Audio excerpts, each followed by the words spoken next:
កាយអីលើឃ្លៀតកាយឆ្ងាយស្រកទៀតហើយមួយឆ្នាំជួបម្ដងមកលេងស្រុកភូមិធ្វើបុណ្យជួបជុំខ្ញុំមិនភ្លេចឡើយបែងប្រជាប្រិយសប្បាយដល់ហើយស្រុកកំណើតអើយអ្នកល្អម្លេះទេនឹកស្នាមញញឹមបុណ្យចូលឆ្នាំថ្មី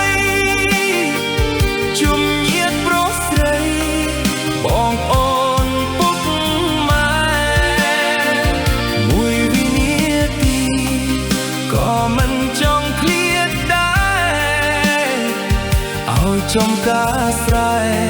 ខ្ញុំសែនស្រណំដើម្បីគ្រួសារទ្រាំលាសិនហើយស្រុកកំណើតអើយមិនចង់ឃ្លាតសោះរងចំឆ្នាំក្រោយជួបគ្នាទៀតចង់សល់ត្រឹមស្រណោនឹកពីចំងាយ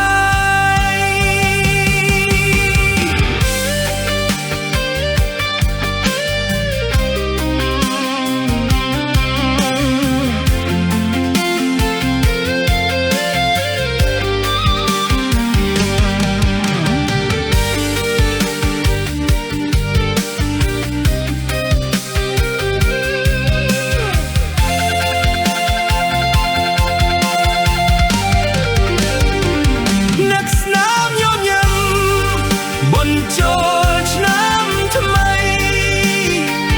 ជុំញាតិប្រុសស្រីបងប្អូនពុកម៉ែមួយវិនាទី